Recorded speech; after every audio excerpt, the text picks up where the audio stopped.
religion and history. These are my classes, religion, history, not politics.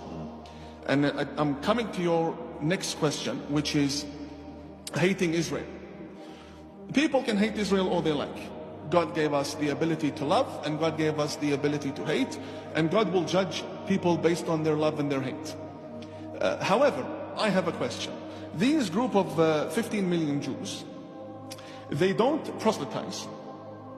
They don't want you to become Jewish. For a very long time, did not have a government to defend them. For a very long time. Tyrants did everything possible, starting from the Pharaoh down to Hitler, did everything possible to exterminate them, and they continue to not just exist but thrive, and thrive better than the majority of the people around them. So you look at Iran, how old is it? It's a millennia, ancient civilization. So is the Jewish nation. But after the Israeli independence in 10 years, they were on par with Iranian technology, right? So, and that's what Saddam Hussein couldn't believe. Like, how? How do they do that, right? With all the challenges and all the wars. So if you believe that God has nothing to do with these people, and that they are the enemies of God, right? You should think again, because I'll tell you this, there are religions that have gone extinct for one of those reasons. Having a tyrant come after you, or simply not proselytizing, right? And simply not having anyone defend you. There are religious groups that have vanished in the region for one of those reasons. And Israel has 3 of those reasons. The Jews have 3 of those reasons, and so clearly there's something between them and God. Right? Clearly, I'll tell you that. That these people will be there. And here's the thing. The understanding of Jews in Islam is extremely different from the understanding of Jews by Muslims on the ground today. Really? Yes. God says in the Holy Quran, for example, chapter 2, verse 62, right? Or for example, in chapter 5, verse 20 onwards. O children of Israel, enter the Holy Land that God has written for you. The Holy Land, you know Israel's borders today?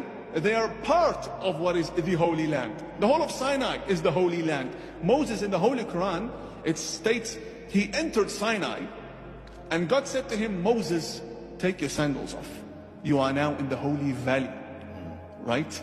A symbolic gesture. You know, you enter a mosque, you take your shoes off. I'm not saying now you can't wear shoes or boots there, right, but symbolically, when you claim it.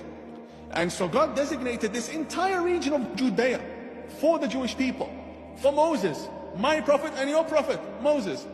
And Hamas wants to steal that from Moses. I don't care what people think about Israel or Jews. You want to be anti-Semites? God's going to destroy you. That's onto you.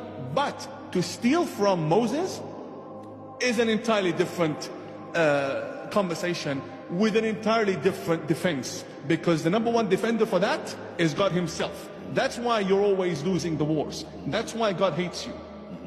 Because you're simply saying Judea belongs to Muslims. And Muslims want nothing to do with Judea. We have nothing to do with Judea. Here's the thing. Here's basic history, okay? So our prophet, peace be upon him and his family, passes away in 632, in the year 632, right? On his deathbed, he orders a young man by the name of Osama, the son of Zayd. So there are historic narrations if he was 16 or 17 or 15. Point is, he's a young man.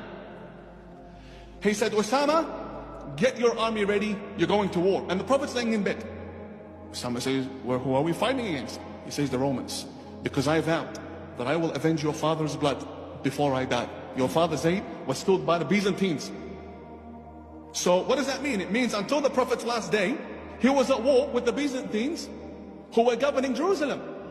The Prophet never went to Jerusalem. And the whole idea of the miraculous journey, you've heard this before, that our Prophet supposedly flew on a donkey or flew to heaven on a horse, right?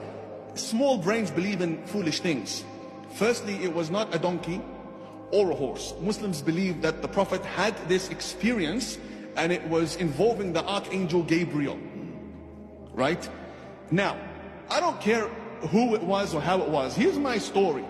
if you're going to the heavens, are you going from the ground upwards or you're going across? You think going up? Going up. So the Aqsa Mosque is in the heavens. Al-Aqsa, the word Aqsa means the farthest mosque. The word Aqsa means the farthest mosque. We believe, Muslims believe, there are mosques in the heaven. We believe the angels pray in mosques in the heavens. We believe in that. You can think I am out of my mind.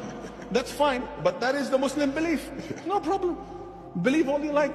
We believe on top of the Kaaba, the black cube in Mecca, above it in the heavens directly, there's another mosque called Al-Bayt al-Ma'mur, right?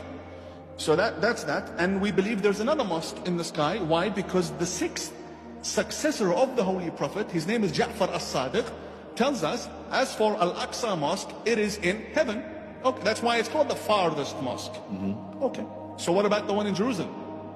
Well, that was built in 705 by Abdul Malik bin Marwan, the fifth caliph of the Umayyads. He built it 73 years after the Prophet had passed away. So how can the book that Revelation had ended with the Prophet passing refer to a mosque and a miraculous journey 73 years later? It doesn't happen. It doesn't make sense. Right. It doesn't make sense. So mathematically it doesn't make sense. Historically the Prophet was at war with the region.